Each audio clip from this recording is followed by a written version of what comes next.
Hello friends, today I'm here to provide you with a cure.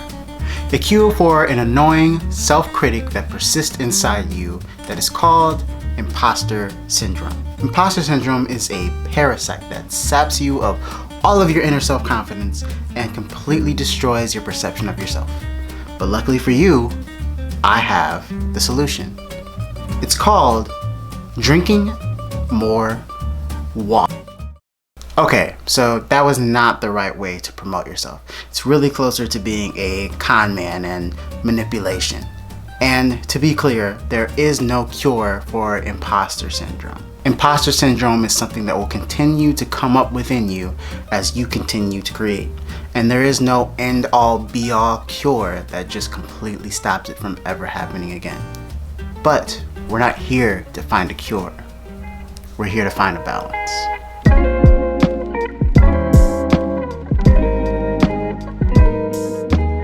So what is imposter syndrome?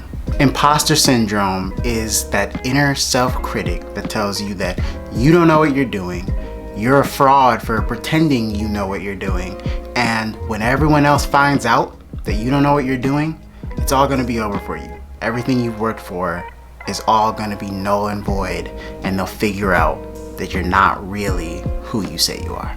And here's the hard thing about imposter syndrome. It's that, in part, it's kinda right. If you're doing something that you've never done before, then it might be true. You might not completely know what you're doing, and you might not know if it's going to work. But you're not there to control the outcome. You don't know the outcome, no one else knows the outcome. You add value by giving your perspective, and you're not a fraud for giving your perspective. You have no control over the outcome of your work. All you can control is the quality of work that you put in. See, imposter syndrome gets it wrong by valuing our creativity and our talents by the outcomes, but that's not how you value it. Just because you don't have 100,000 followers or over 6 figures to show for your work doesn't mean that you don't have a valid say and a valid perspective as a creative. See, imposter syndrome is a sign that you're on the right track to doing something that is innovative and new to you, because you wouldn't feel it if it wasn't something that you've never done before.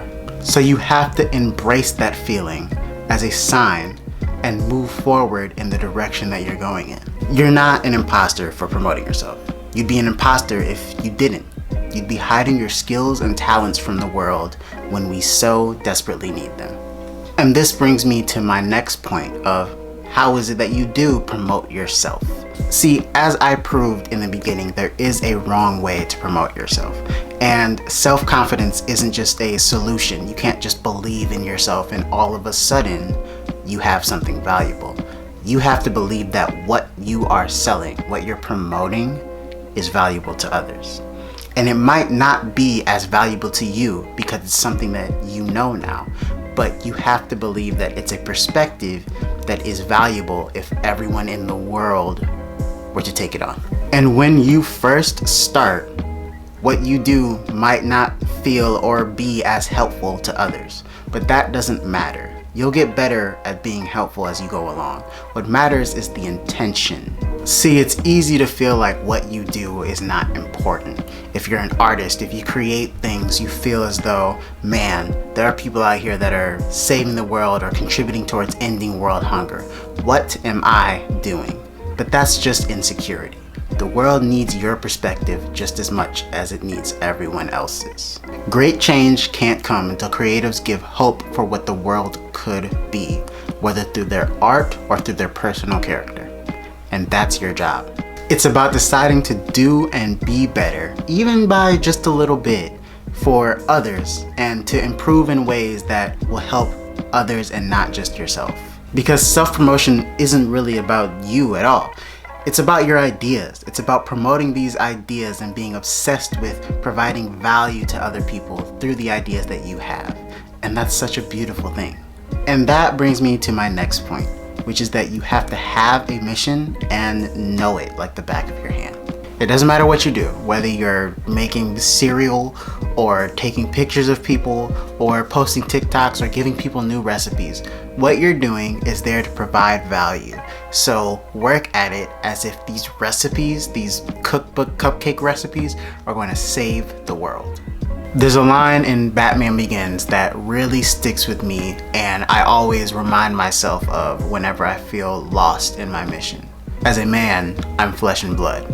I can be ignored or destroyed. But as a symbol, I can be incorruptible.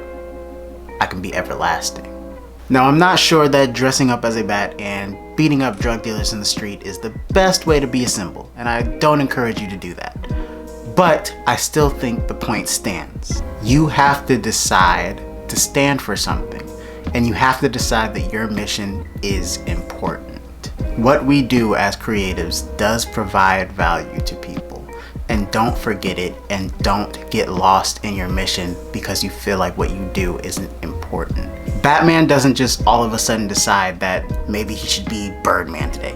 Maybe he should just stop beating up criminals and give it all up and maybe, donate to causes that would help a lot more. He doesn't do that. He sticks to what his goal is and beats up criminals in the street. In all seriousness though, whatever you decide to be, whatever your symbol, your tactics might change, your strategies might change, but don't give up on your mission. It's okay to see other people doing other things and to see that other people are doing things that might seem more important, but remember that you took this up for a reason. It's something you're passionate about, and it's something you're good at, and you should continue with it. And never let imposter syndrome get you off of that track. It's okay to feel these feelings and acknowledge them, but never let them get you sidetracked. I'll leave you with a question that I ask myself whenever I'm feeling like a fraud. If the people I'm promoting this to knew everything about it and everything I know, would they still want to partake in it? If the answer is no, then you might be doing a little bit of manipulation. But if the answer is yes, then you're on the right track. And just because you have flaws doesn't mean you should not do it. Continue down that path because the world needs you to. Thanks for watching. I hope this added a lot of value. Please remember to like and subscribe for more videos like this. And I'll see you guys later.